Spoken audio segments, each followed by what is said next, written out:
Hey guys, welcome back to another episode of Fudce playing World End Economica, episode 2. A week has passed since I last entered my probation period under Eleanor. I've still not earned a single mole. Why is that? Let's find out. There have been a few stocks I wanted to invest in, and could have easily called up Legoff in the office to place an order for them during lunch. But I couldn't rouse myself to invest. It wasn't because I had no interest in making money though. Rather, I was able to see things from a wider perspective, and my interests were much broader. I began watching the stock information program Raina watched during lunch.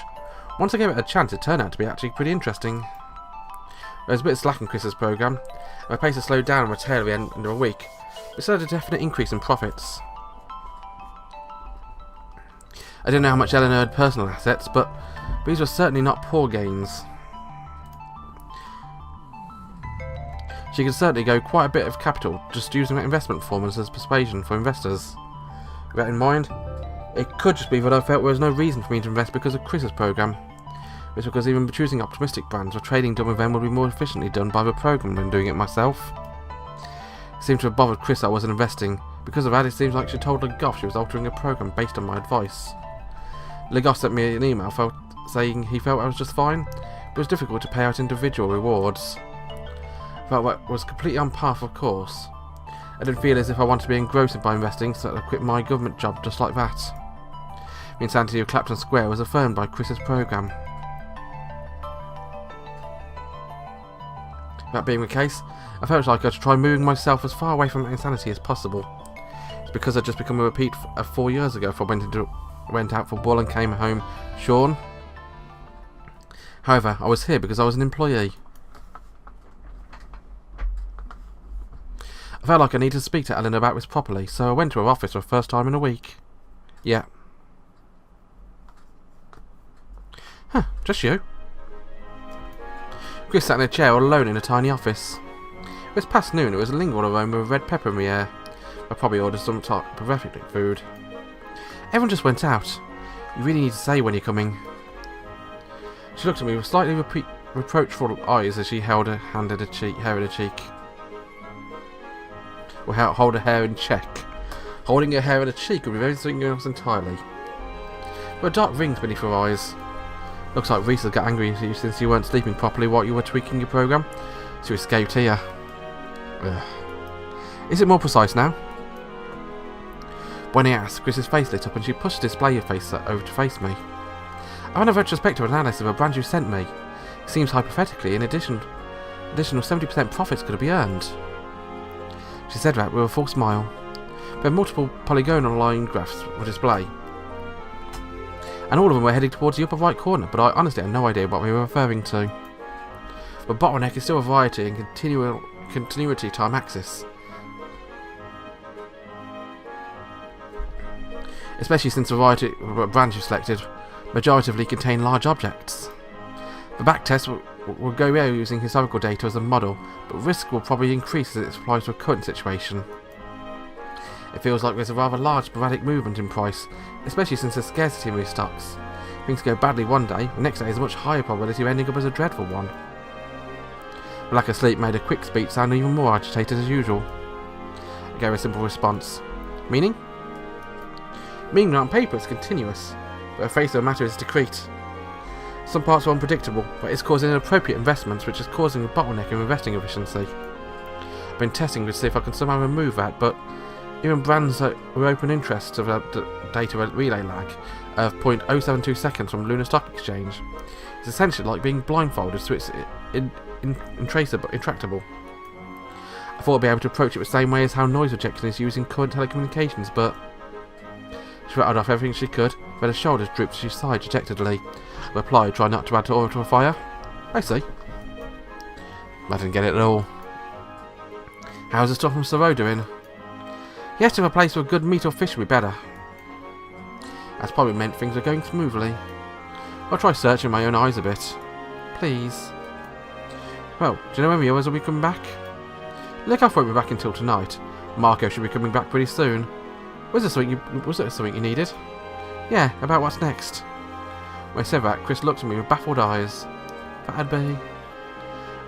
I'm not even doing investments myself, right? Is that still fine, like that? Chris informed the guy because she was somewhat worried about that herself. Soon after, she said, "You should invest too." "Even with your program here?" She groaned and then spoke suddenly. "Like long-term investments. On a moon that moves 6 times the speed of terror. I wouldn't mind if I was handling investment capital with returns of billions or more or whatever. You could just do some swing trading after a few days or weeks. Hence, it wouldn't be better if you just adjusted your program times points for longer ones. Altering time axis would only increase risks, reducing profits. There's even less reason for me to do it. Also, as much fun as it is to stick my face into a display, just porking out, I discovered how much fun it is talking and taking a step back and viewing things as a whole. Thinking about what general direction should be taken. Like an analyst. Maybe. I should have been watching shows like that recently as well." "Oh, is that so?" "Pretty popular at the office too. What's her name? A platinum blonde with sunglasses." I drew a blank trying to recall her name. Chris was probably making an odd face because she was surprised I was watching such programs. "But yeah." She dropped her eyes with a thoughtful expression on her face and looked up. "I think you'd call like that too." She uttered that with upturned eyes, embarrassed. "So should I go on TV and rant and rave about brands, I suggest?" "No, more like... I imagine a more cool and calm manner would be fitting." "Cool and calm, huh?" I shrugged as I said that. Wonder why I was so passionate back then. Also what caused me to be that fearful of the market.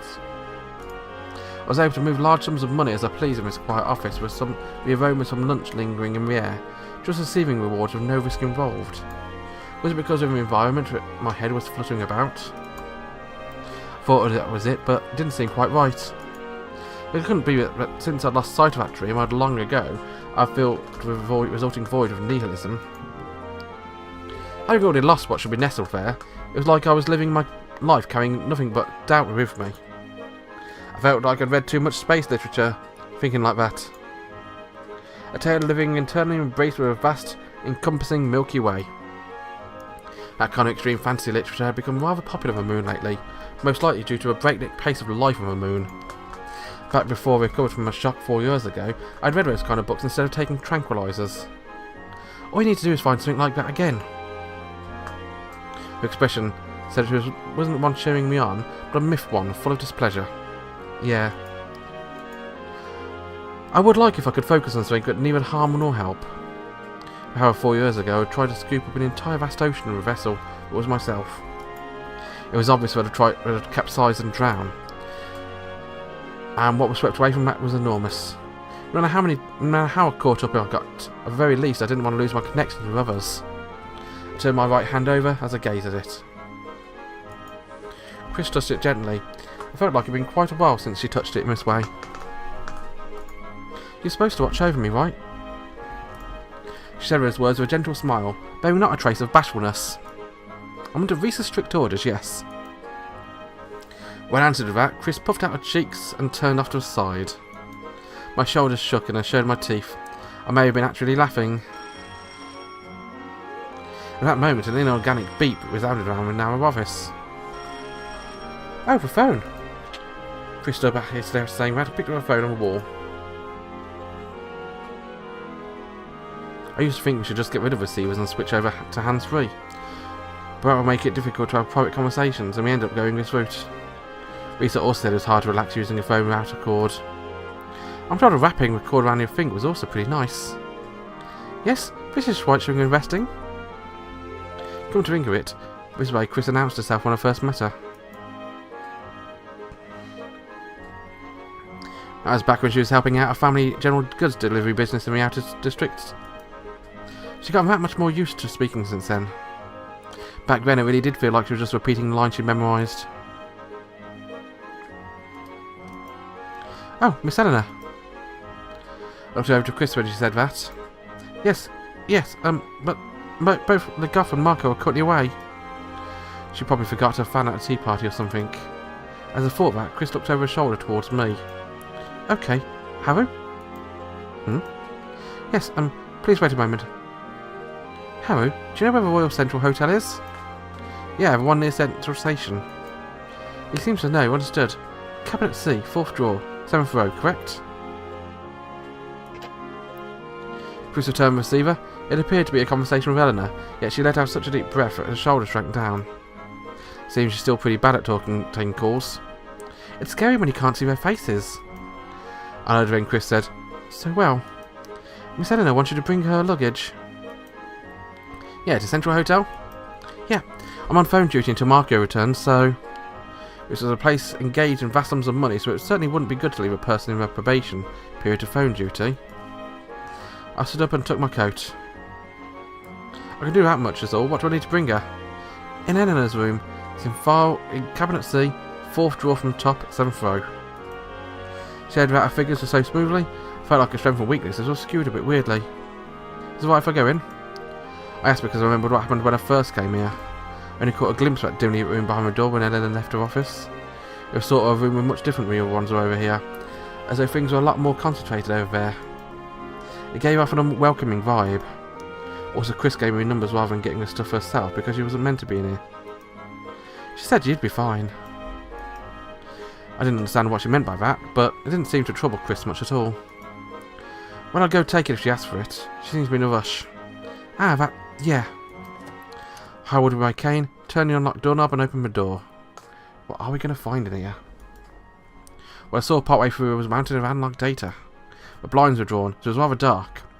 A vast quantity of documents were piled up in what I couldn't really call either a wall or a bed. Wow. I fished around the wall for a switch, but nothing happened when I clicked the button. I clicked it a few times, but it didn't turn on. Is the switch broken? I turned and asked, but Chris shook her head. Miss Eleanor says it helps her think when it's dark. When I knew, there was more than a few sorts of investment sector. I got a feeling too well, like you could rely on it. It was God. Train's fixations could serve as a charm to overcome one's weaknesses. I wonder if this was one of Eleanor's.